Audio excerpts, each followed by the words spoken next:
सबसे most common problems आपको क्या देखने को मिलती हैं लोगों में, या सबसे मोस्ट कॉमन प्रॉब्लम्स आपके पास क्या आती हैं? देखो दांत हैं हम्म। तो डेफिनेटली कैविटीज तो होंगी ही होंगी उसमें, हम्म। अगर कोई ध्यान नहीं रखेगा। सो मोस्ट कॉमनली तो डेंटल कैविटीज है, जिसको हम आम भाषा में लोग बोलते हैं कीड़ा लग गया, हाँ। या फिर कैविटीज हो गई।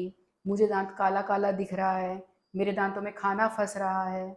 फिर कुछ लोग आते हैं जैसे पायरिया हो गया, दांतों में मसूड़ों में से खून आता है, कंप्लेन होती है पता नहीं मेरे मुंह में ना मेटल जैसा टेस्ट आता है। मेटल जैसा हाँ, टेस्ट, अच्छा। मतलब तो it's basically because of gum inflammation, gums की इन्फेक्शन है, हम्म। पायरिया लगा हुआ है। कुछ हम्म। लोग बोलते हैं हमारा मन करता है कि हम दांत को ऐसे भींच के रखें। Hmm. So that is also most common complaints by the patients. देखो दो चीजें होती हैं, one is the most common disease and second is the most common complaints by the patients, they both अच्छा। Are different. ओके।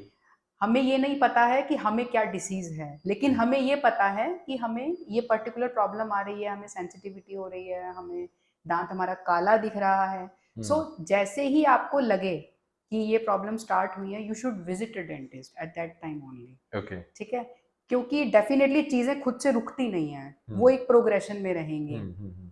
अभी अगर मैं pre historic man की बात करूं, मतलब I am talking about Neanderthals type हाँ ऑफ हाँ। एज, उस टाइप पे अगर अभी भी जो स्टडीज बोलती हैं वो कहती हैं कि उस टाइम के जो स्कल इन्होंने रिट्रीव किए हैं, वो स्कल्स के अंदर there are hardly any dental cavities in the mouth. अच्छा। So dental caries is actually basically a disease of modernisation.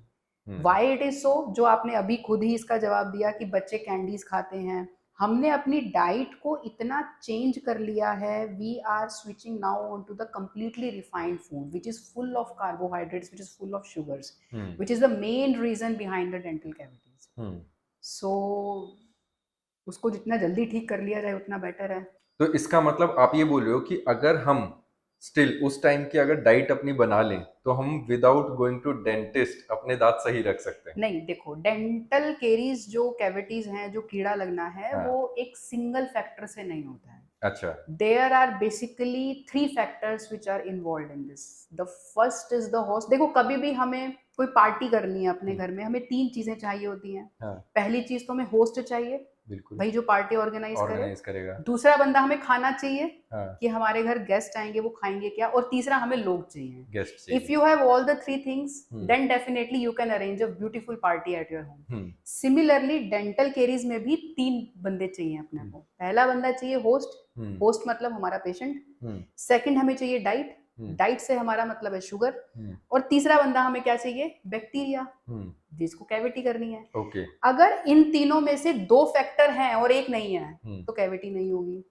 अच्छा। ठीक है, यानी कि अगर बैक्टीरिया नहीं है, हमारे पास दांत भी हैं हम्म। और हमारे पास डाइट भी है, बट हाँ। We don't have a bacteria, हाँ। Then there will be no cavities. Okay. अगर हमारे पास होस्ट नहीं है, मतलब हमारे पास दांत ही नहीं है, जैसे हाँ। इडेंचुलस पेशेंट्स हैं, हमारे पास बैक्टीरिया भी है हम्म। और हमारे पास डाइट भी है, तब भी डेंटल कैविटी नहीं होगी। So dental cavity basically is a multifactorial thing.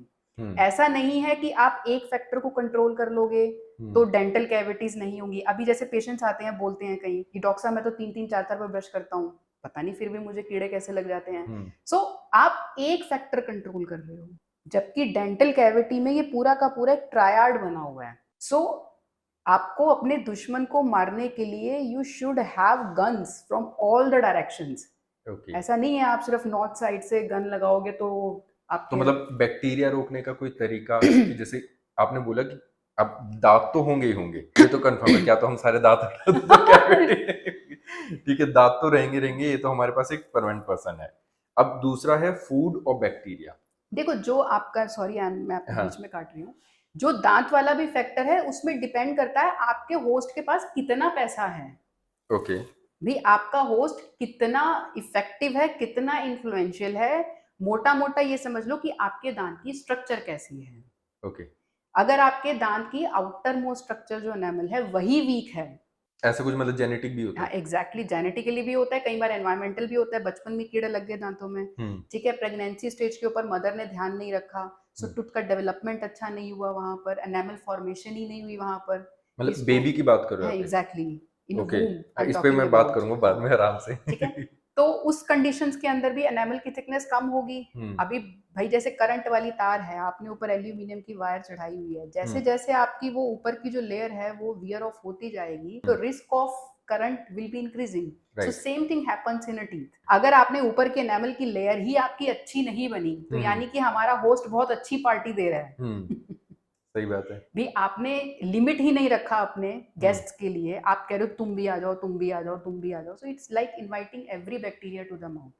ठीक है। आपका होस्ट ही वीक है वहां पर।